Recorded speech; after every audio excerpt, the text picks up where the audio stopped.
días, bienvenidos a Desde la Radio, a través de Radio Nacional del Perú y 7.3 Noticias TV Perú a nivel nacional. Queridos amigos, yo creo que ya ayer lo habíamos comentado, no podemos estar todos los ciudadanos, toda la clase política y todos aquellos que de alguna u otra manera incluso piensan asumir responsabilidades políticas en el próximo gobierno, es mirar de manera esquiva, ponerse de costado, ser casi indiferentes ante el problema planteado en la ciudad de Islay, en Arequipa, como consecuencia de este rechazo al proyecto minero Tía María. Y es que los líderes políticos en estas circunstancias deberían de hacer sentir su voz y que escuchar a un Alan García, a un Lucho Castañeda, a todos los líderes políticos decir, señores, este no es un problema de este gobierno, este es un problema que viene de atrás y que tenemos la obligación, todos los ciudadanos, de contribuir a la paz social y a ver la manera como se puede resolver este problema y no dejando solo la papa caliente para que la coja el gobierno de turno. Así no es la democracia, si se quiere ver la democracia como una participación de todos en los problemas de todos. Porque esta es la realidad del Perú. Los problemas que tenemos de inseguridad ciudadana, narcotráfico, corrupción, todos los problemas que estamos viendo, conflictos sociales, todos son problemas que los debe resolver este gobierno. No, el conjunto de la sociedad peruana, las fuerzas políticas representadas en el Congreso, las otras instituciones, los gremios, todos tenemos que formar un conjunto de esfuerzos para, con esa sinergia, resolver estos problemas. Pero si nosotros decimos, no, que lo resuelve el gobierno porque es responsabilidad del gobierno de turno, o una propuesta de una lideresa de un partido político y dice, que vaya el presidente a dialogar con la turba. Eso no es así, pues.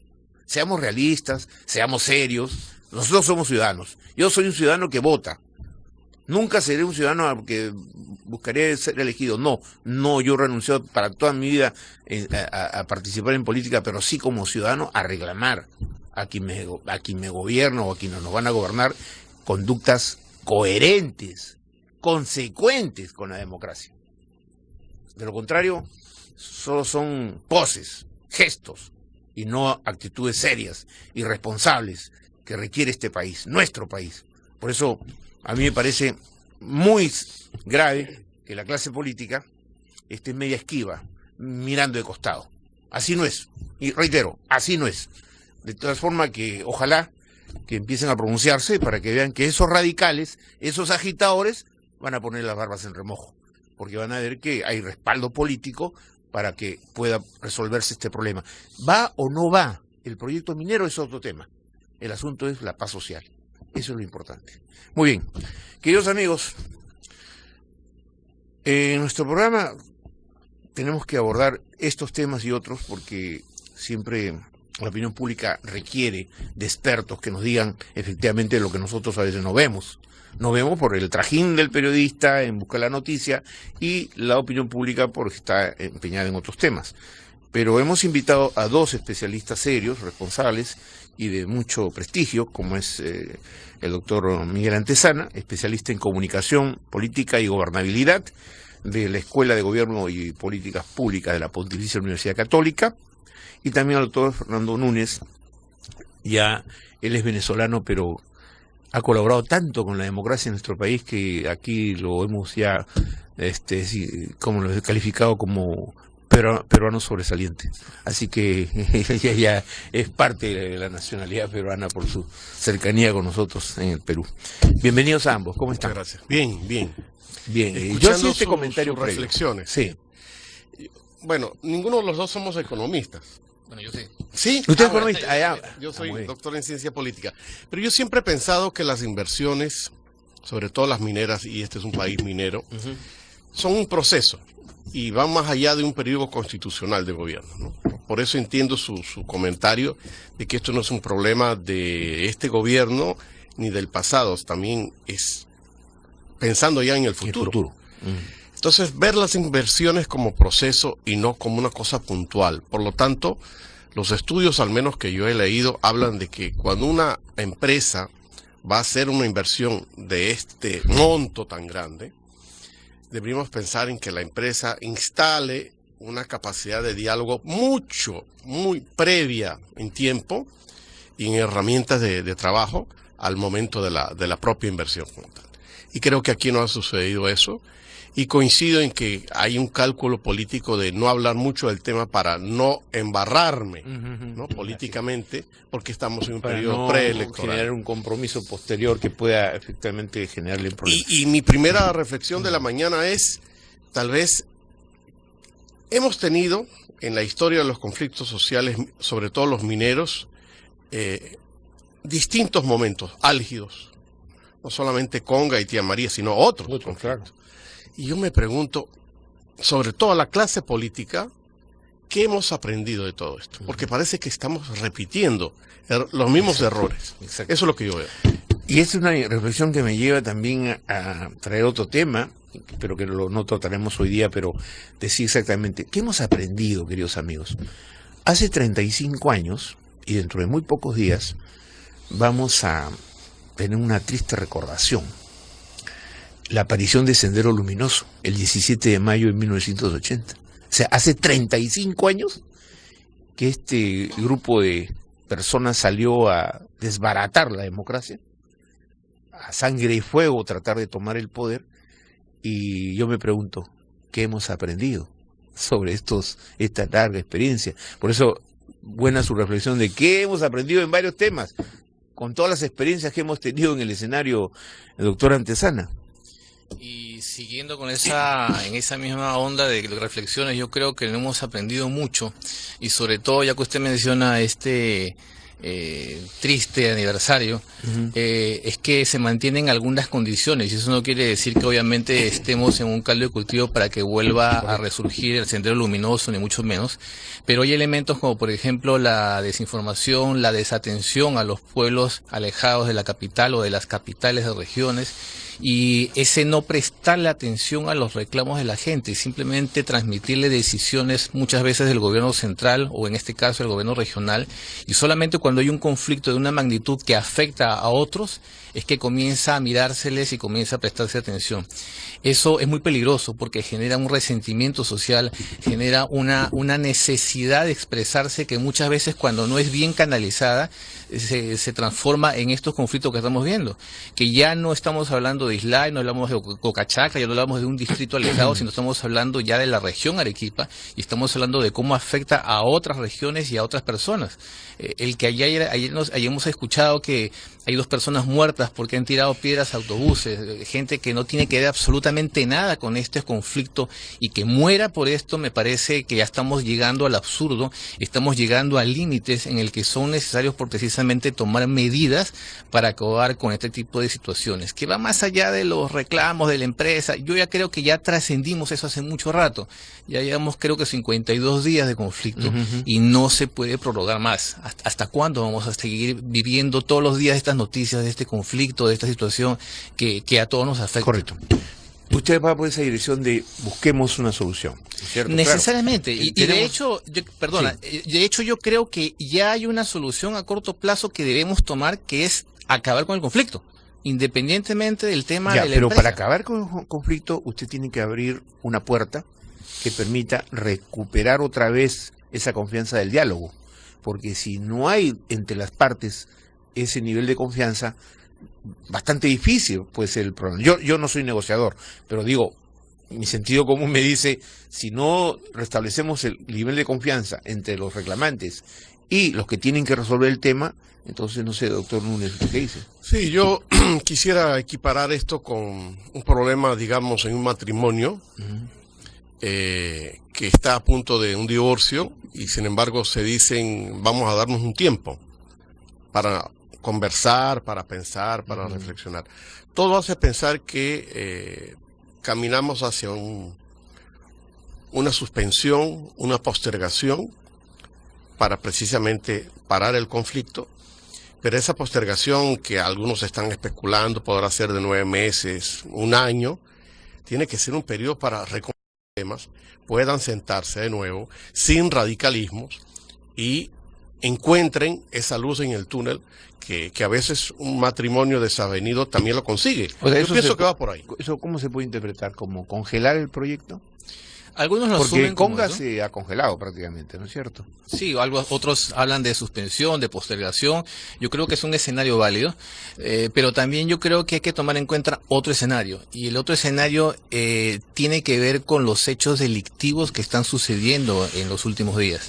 Cuando ya entramos en una situación en la que se traspasa lo que la ley establece, ya no podemos estar hablando de un simple diálogo. Ya tenemos que hablar de retomar la autoridad, de precisamente de tener ese mando que nos ha dado la población como gobierno regional o gobierno nacional. Hay que retomarlo, hay que aplicarlo, hay que restablecer el orden.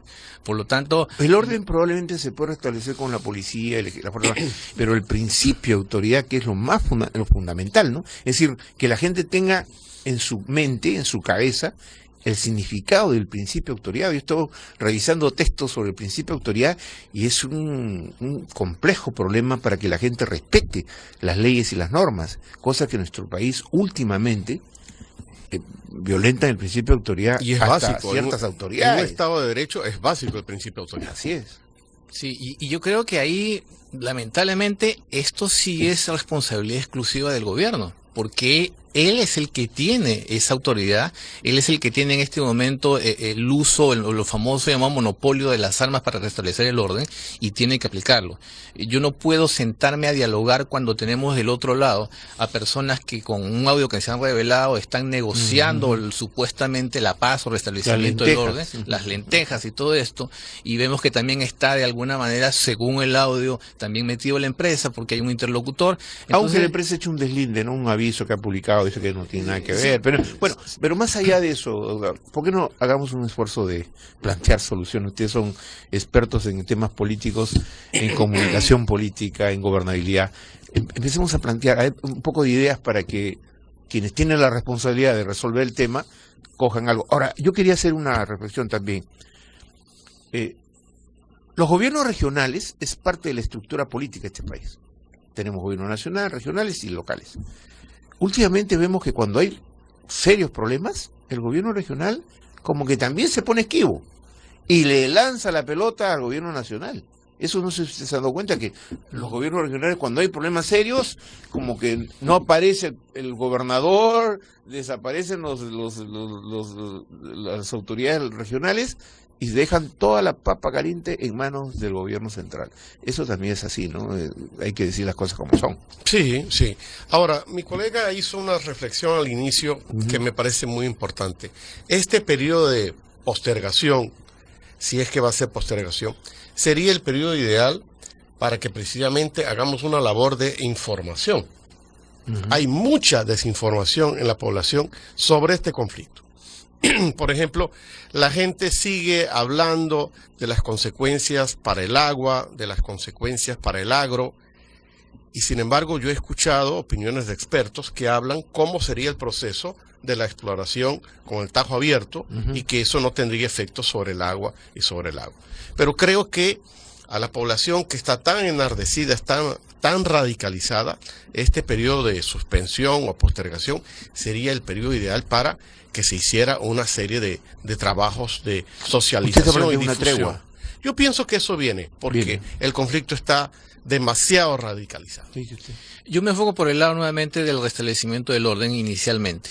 Inicialmente porque precisamente ya estamos transcurriendo. Hay que evitar que esa restablecimiento del orden se pueda confundir como una represión, ¿no? Es decir, porque la gente está exaltada, como dice el doctor Núñez. O sea, usted hacerle entender a un exaltado, a una turba, es un poco difícil. Hay que tratar de ir trabajando. Esto es un asunto de trabajo psicológico.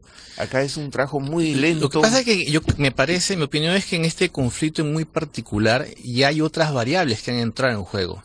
Se sabe que ya no es una turba simplemente que ha salido a reclamar a motu propio, sino que hay motivaciones detrás. Se sabe que también hay personas que están interesadas en que esto continúe. Entonces no es un conflicto social tan simple. Pero entonces, lo cierto es que cuando salen a la calle, no salen pues como cuando uno sale a protestar acá, una protesta normal, ¿no? Uno tiene sus arengas, no. Allá salen con resistencia. activa, es decir, con violencia. Entonces esa es una turba, porque, oiga, van e incendian 2 vehículos de transporte, incendian patrulleros, atacan la comisaría. Eso en cualquier parte sería como sedición. Claro, y cuando hablamos de principio de autoridad, a mí lo que me preocupa también es ver que ya hay, igual que en conflictos en Siria y en otras partes del mundo, ya hay partes de la población de esos lugares que se han empezado a desplazar porque temen por sus vidas, porque les han apedreado sus casas, por pensar distinto. Por pensar distinto. Porque también tenemos que entender que aquí hay personas que no están ni del lado de la empresa, ni del lado de los protestantes. ¿Usted escuchó al presidente gente que vive ahí? De los agricultores decir hace 3 días, señores, esto tiene que parar porque yo mi cosecha la voy a perder. Las vamos a probable que la pierda.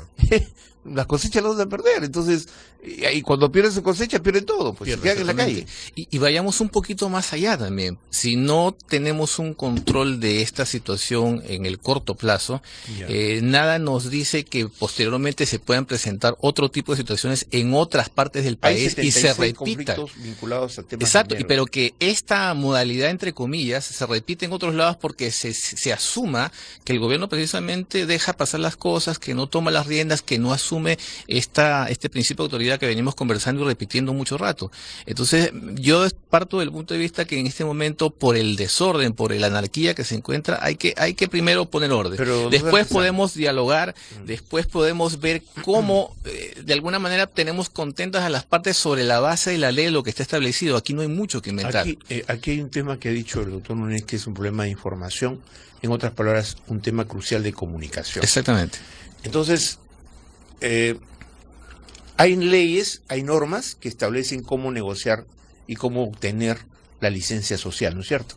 O sea, se consulta previa, las empresas que quieren invertir hacen audiencias públicas, comunican a la comunidad y todo lo demás. Estudios de impacto ambiental, todo eso. Todo eso está ordenado legalmente.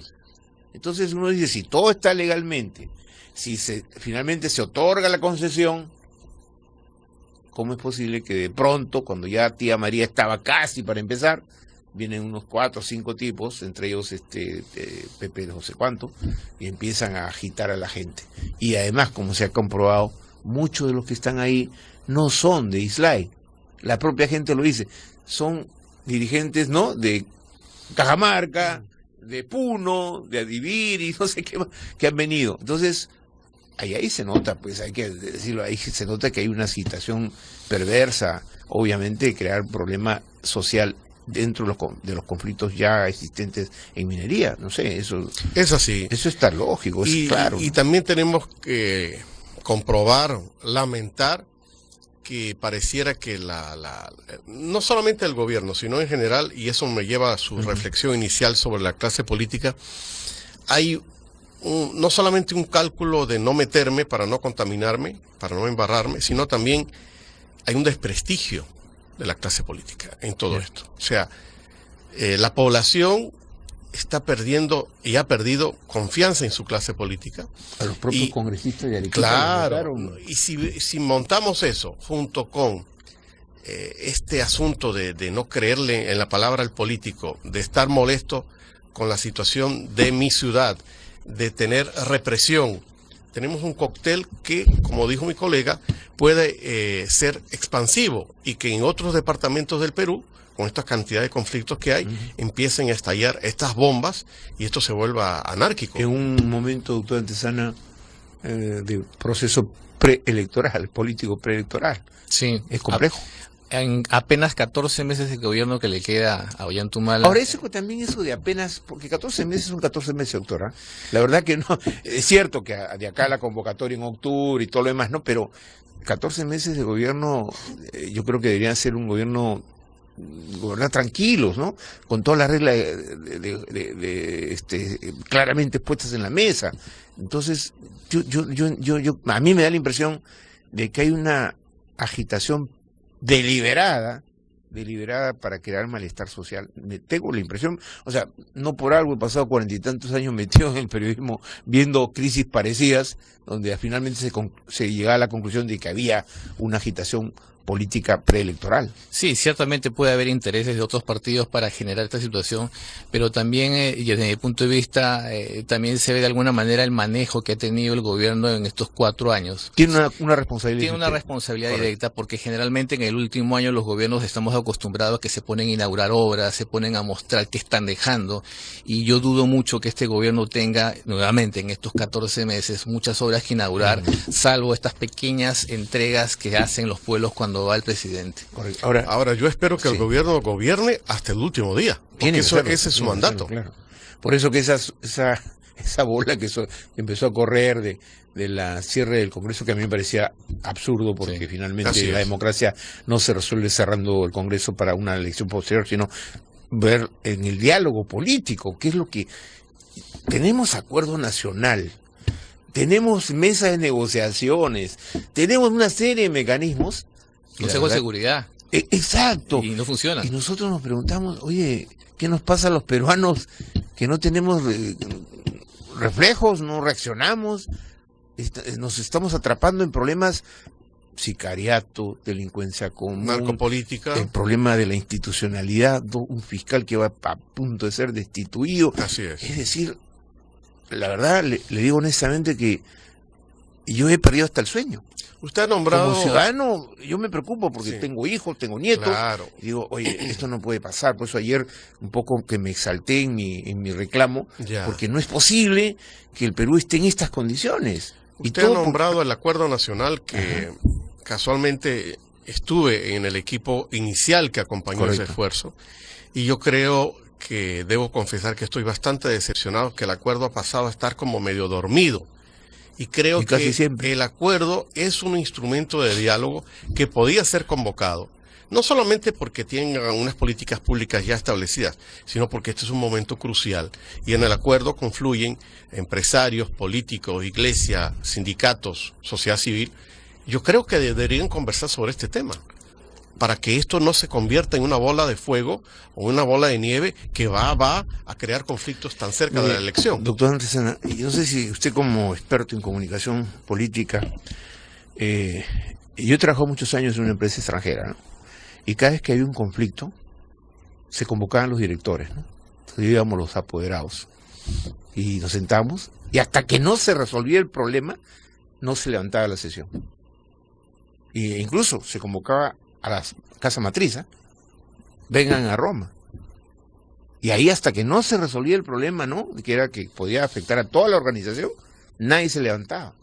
Y finalmente se lograban soluciones. Entonces uno cuando está acostumbrado a ese tipo de práctica, uno se pregunta, oye, ¿eso no es posible aplicarlo en la política peruana? Es decir, nos odiamos tanto los peruanos que nos estamos pateando permanentemente las canillas, porque finalmente nadie quiere ceder, nadie quiere dar su brazo a torcer. Hay que ceder también. Nos hemos mal acostumbrado a que la comunicación aquí es la del más bravo, la del más machito, de quien más ataca al otro. Él es el que tiene el poder, el que tiene, digamos, la imagen de la autoridad o algo. Y digo así, de nuevo, repito, nos hemos mal acostumbrado a una pseudocomunicación política, y cuando entramos al proceso de campaña electoral, que ya estamos a muy pocos meses de iniciar, vemos que entramos en un proceso de un marketing electorero. No, pero digámoslo con toda claridad, a la guerra sucia. A la guerra sucia.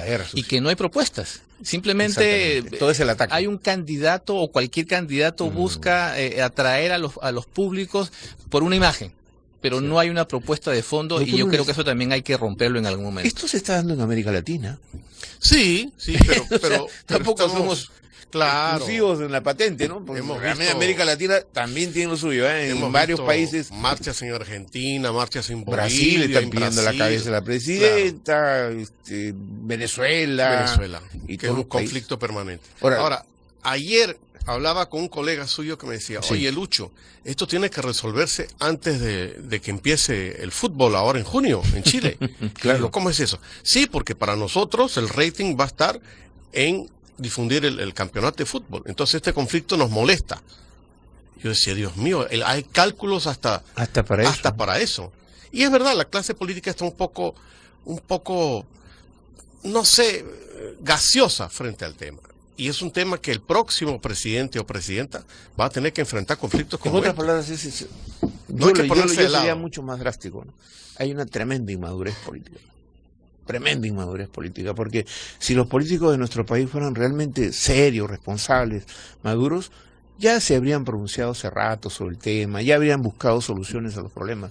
Nosotros tenemos que acudir más a los expertos como ustedes que a los políticos, porque a veces yo entrevisto políticos y la verdad que me dan una paseadita nada más, ¿no? Pero no me dan para lo que la opinión pública quiere saber, cómo se resuelven estos problemas. Claro. Yo agregaría también que esa inmadurez la tenemos en la ciudadanía también. También. Yo cierto, creo que necesariamente en este próximo proceso electoral del 2016 deberíamos tomar una conciencia, una mayor conciencia de a quiénes elegimos, por quiénes votamos y no tener que llegar al extremo de ir a una segunda vuelta y elegir al mal menor. Yo creo que esto deberíamos romperlo de una buena vez y eso se hace y caemos nuevamente al tema, con información, informándonos de quiénes están postulando, cuál es el currículum de cada candidato, si es la persona que conviene o no para distintos cargos que está postulando. Ahora, son tantos los candidatos que ya están en estampita. Hay más ahora. Ayer están anunciando hasta ayer más. tenía como 26 ya. Así es. Es increíble. El otro día entrevistaba a una persona por un tema muy así, de pronto a boquejarro me soltó y me dijo, yo también voy a ser candidato a la presidencia. ¿Cómo? ¿Y qué partido? Ya veré, dijo. Hay muchos vientres de alquiler todavía disponibles. Ha salido, en el caso de Oropesa, salió su abogado diciendo, Así es. compro partido político, ¿no? Así es. Han comprado un kit.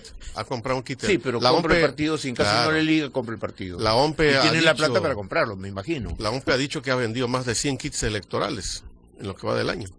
Imagínense. Sí. Fernando Tuesta habla mucho que cuando hay tanta candidatura, tanta agrupación política, en el fondo estamos revelando que el sistema político es bastante frágil. Bueno, pero, Más que fortalecido, pero está todo esto- frágil. todos estos cambios que se han venido registrando. En la ley de partidos, por Sí. ejemplo, en el Congreso, Esto que las yo los he propuestas visto, del jurado, de la OMPE. yo los he visto muy como una colcha de retazos. A mí me parece que la OMPE, el jurado y RENIEC hicieron un trabajo muy grande por tener un código electoral y un código procesal electoral, y el Congreso, tal vez por esa inmadurez, simplemente está aprobando pequeñas modificaciones y no va al fondo, a la carnecita del asunto. ¿Quién nos salvará de una situación de esta naturaleza? No lo sabemos, pero gracias por su contribución a las reflexiones que hay que hacer y con más frecuencia. Yo los voy a invitar porque hay que hacer también docencia política, porque la gente necesita saber más de todo esto para poder tomar una decisión como usted reclama, doctor Antezana. Muchas gracias. ¿Cierto? Bien, doctor Miguel Antezana, especialista en comunicación política y gobernabilidad, es un profesor principal de la Escuela de Gobierno y Política Públicas de la Pontificia Universidad Católica. El doctor Fernando Núñez, él es un experto en gobernabilidad y democracia, estuvo en el Instituto Nacional Demócrata y fue tal vez uno de los grandes colaboradores para el restablecimiento de la democracia de aquella época en la que se renunció por fax, ya todo el mundo sabe. Y vino toda una crisis en la que había que ver, tomar acciones y hacer opiniones que forjaran una democracia como la que, por fortuna, hasta hoy la estamos manteniendo, por fortuna, ¿no es cierto? Porque la democracia, como se dice, es un sistema con muchas fragilidades, pero en definitiva mejor que una dictadura. Definitivamente. Gracias a ambos por estar con nosotros. Queridos amigos, desde la radio, a través de Radio Nacional de Perú y 7.3 Noticias de Perú, muy buenos días.